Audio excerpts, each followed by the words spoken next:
Hey guys, welcome back to the channel. I want to thank you for tuning in again. Today's video is a partial haul from the last 2.5 days here in Maryland. I went to one of the best estate sales I've ever been to. It might have been the best. It was crawling with pickers, and so, we all get our little piece of the pie. And not all of these items are from that sale, but I did get a lot of really, really good things, and I have a ton more. I just couldn't fit it all on the table for you guys. So I'm gonna walk you through these relatively quickly and explain why I bought the things I bought and about what they're worth. And hopefully you guys can get something from that. I'm actually gonna start over here with probably the best item that I got. This is a Harris Strong art tile. It's actually several tiles in a series together. You can see where they're split. And this one kind of seems to tell a story of maybe someone making a friend. And I don't know if they are neighbors or if they end up living together, but it's super cute. You can almost always recognize these Harris Strong pieces, and depending on what website you go to, they can be worth from $500 to $1,500. I ended up paying $40 for this, which was really inexpensive, and the artwork was one of the only things that was actually priced in that whole estate sale, so I was pleasantly surprised by that low price. So keep an eye out for these framed ceramic tiles. I learned about them years ago when I just started out. I happened to buy some because they gave me that kind of spidey tingle, as I call it, that feeling in the gut sort of, and so that's how I learned about them, and now you guys can learn from me. Sometimes I do buy things that probably don't have a huge resale value, but there were several new old stock, beautiful scars at 39 cents, and I love the graphics. And I do think these will sell in the booth, or I can sell them as a multiple listing in different colors on Etsy, and I couldn't resist. So I did pick those up. In front or underneath that, these were new old stock glasses by, I don't know if it's pronounced Syrah or Syrah, as in K Syrah, Syrah. But I had never seen the violet glasses before. The daffodils, which have already sold locally, I have seen before, but I've never seen the set of 4 in their original box. And the daffodils sold for $30 locally. The prices are kind of all over the place, so I'm not 100% sure what they would sell for online, but I've seen crazy prices on these online, like $100 for 4. I'm not saying that that's what I think they're worth, or they always sell for that, but I've seen that. I thought these were really cool. Kind of timely. I think suspenders are having a comeback. These have a rainbow stripe and their original tag. I do think these are original. I haven't done a ton of research, and they might only be worth 25 to 40 bucks, but I just think it's really cool when you have the original old stuff. I bought a couple of things, and I'll bring the other one over here. I didn't actually know what they were. I still don't know what this is. Now, Google Lens did tell me that it was a mystery contraption and a mid-century server, but I don't understand what you're serving. I don't know, I don't get it. It has a ring at the top, but I do like the look of it, and it could be a neat piece for display. Hopefully one of you guys knows what this is for. There were no marks on it that could be read. Maybe you can tell me in the comments.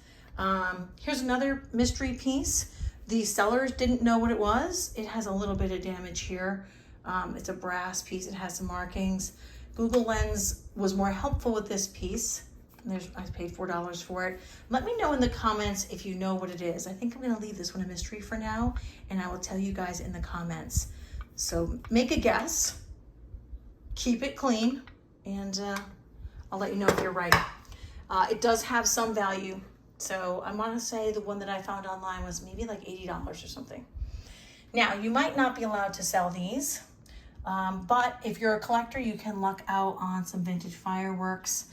These sparklers were going for crazy money online.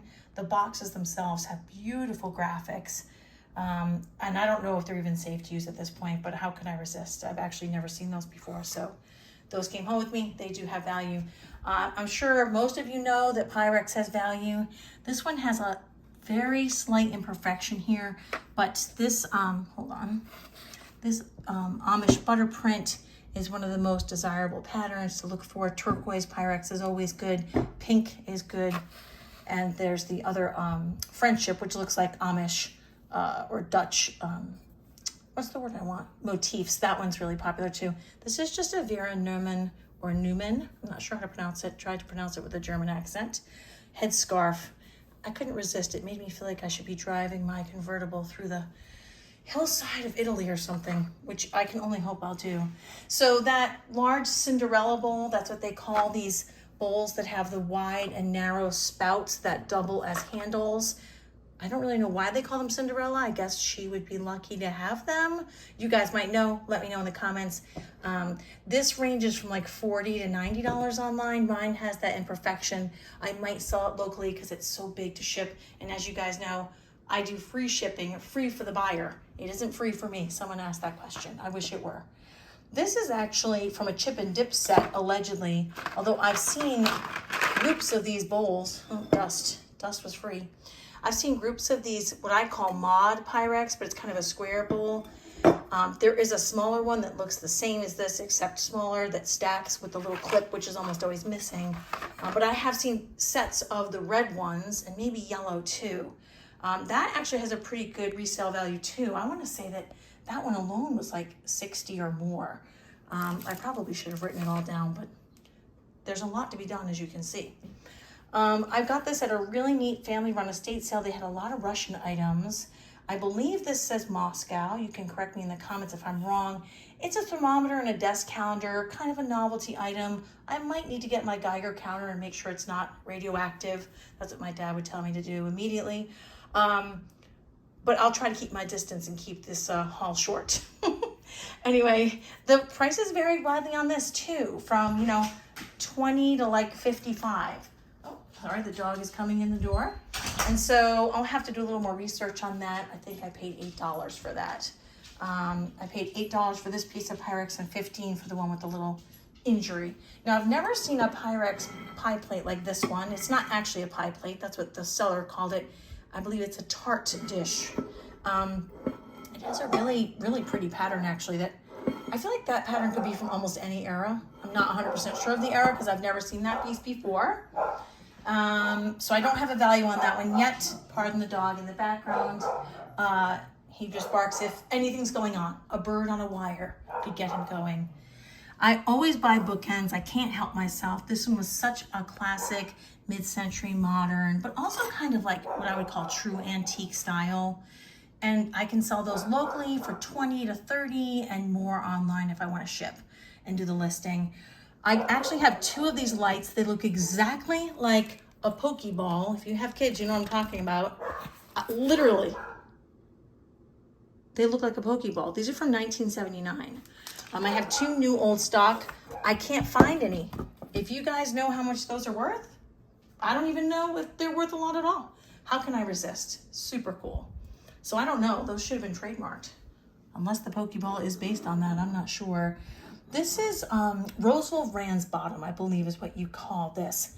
And I cannot remember if it's affiliated with Roseville or not. I think it is not. And people get confused. But these pet dishes sell really well. This one was, I think, there was one for like 40 online, and I probably paid like $1 or $2 for it. So pick that up. This big estate sale that I picked for like a total of 3.5 hours. I mean, it was like aerobic shopping. I was like sweating, pretty sure my heart rate was elevated. My doctor would be proud.